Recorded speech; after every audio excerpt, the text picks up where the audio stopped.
Salut à tous, c'est Keza, j'espère que vous allez bien. Aujourd'hui on se retrouve dans une nouvelle vidéo pour un épisode 2 des pires tatouages. J'avais fait qu'un seul épisode sur ce type de vidéo, mais bon j'ai vu que ça vous avait plu, donc je me suis dit pourquoi pas recommencer. Donc je le dis dès maintenant, si vous voulez un prochain épisode de ce type de vidéo sur les pires tatouages, n'hésitez pas à me le dire en laissant un pouce bleu. Et du coup maintenant c'est parti, on va découvrir quelques tatouages ensemble et je pense qu'on va regretter ce qu'on va voir. Donc c'est parti, on commence ici avec quelqu'un qui a décidé de se faire tatouer, je ne sais pas pourquoi, le personnage de Pringles. Et je sais pas pourquoi, mais j'ai l'impression qu'il lui manque un œil, ou il y a un œil complètement décalé, je ne comprends pas trop. Mais surtout je ne comprends pas le délire en fait, qu'il y ait des gens qui se tatouent des marques sur eux. Comme par exemple dans le premier épisode, il y avait quelqu'un qui s'était tatoué le logo de McDo sur le bras. Et en lisant les commentaires, il y a certains d'entre vous qui m'ont dit qu'en fait ils sont payés pour faire ça. Alors en fait je comprends pas trop, donc s'il y en a parmi vous qui auraient une vraie explication, n'hésitez pas à me le dire dans les commentaires parce que je suis un petit peu perdue là-dessus. Mais bon, enfin bref, on va passer au deuxième tatouage. Alors ici je ne suis pas sûre de comprendre le choix de ce tatouage. Enfin, si c'était un choix, je ne sais pas parce qu'on sait jamais. C'est peut-être quelqu'un qui était trop bourré qui s'est fait tatouer par quelqu'un d'également trop bourré. Non seulement je ne comprends pas pourquoi, mais aussi je ne comprends pas comment il a pu être réalisé comme ça en fait. Enfin bref, passons ici à un troisième tatouage qui est un dragon qui prend tout le dos. La gueule du dragon elle est très bien, je trouve que c'est très bien réalisé, mais après ce que je comprends pas c'est tout le long du corps du dragon. Et même je pense que le mec il s'est dit au bout d'un moment faut laisser tomber, du coup ils ont pas fini le remplissage. Ça partait tellement d'une bonne base, j'avais l'impression. Alors ici nous avons quelqu'un qui a décidé de se faire tatouer le mot infidèle sur son bras, donc je pense qu'au moins ça nous éclaircit un petit peu sur la personne que c'est. Pour les personnes qui ont peur des infidèles, là elles savent qu'elles doivent pas trop s'approcher. Maintenant parlons des tatouages portraits. Quand quelqu'un essaye de réaliser le visage de quelqu'un, ça souvent ça se termine mal et ça fait très peur comme ça. Après la réalisation sur un point général est bonne, mais je vous avoue que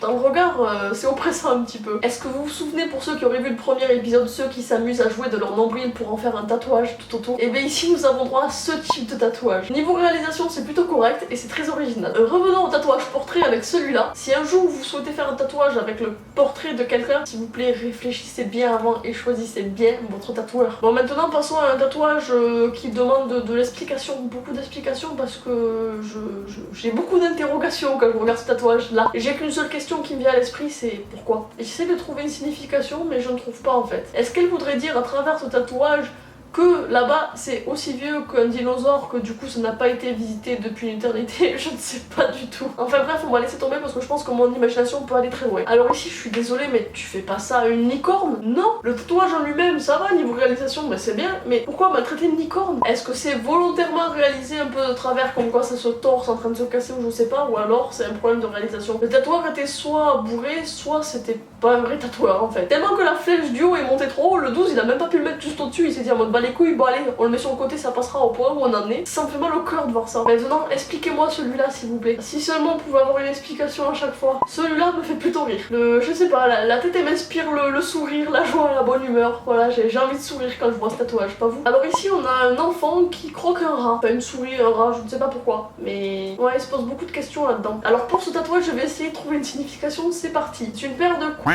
qui malheureusement ne fonctionne plus, donc elle est considérée comme un ange parti trop tôt. Si vous avez des possibilités de signification de ce tatouage, n'hésitez pas à me dire. Puis pour terminer, on va finir sur ce tatouage qui me donne une vision d'horreur, c'est pas possible, regardez-moi ça juste ici. Je me sens pas bien en fait rien qu'en regardant ce tatouage, je sais pas pourquoi une araignée sur la gueule, enfin pourquoi une araignée tout court. Enfin voilà, on va s'arrêter sur cette image d'horreur pour terminer cette vidéo. Si ça vous a plu, n'hésitez pas à laisser un pouce bleu et pour me faire savoir si vous voulez un prochain épisode. J'espère que mon contenu vous plaît toujours autant parce que c'est toujours un plaisir de réaliser des vidéos pour vous. Et du coup je vous dis à très bientôt pour une prochaine vidéo. Ciao.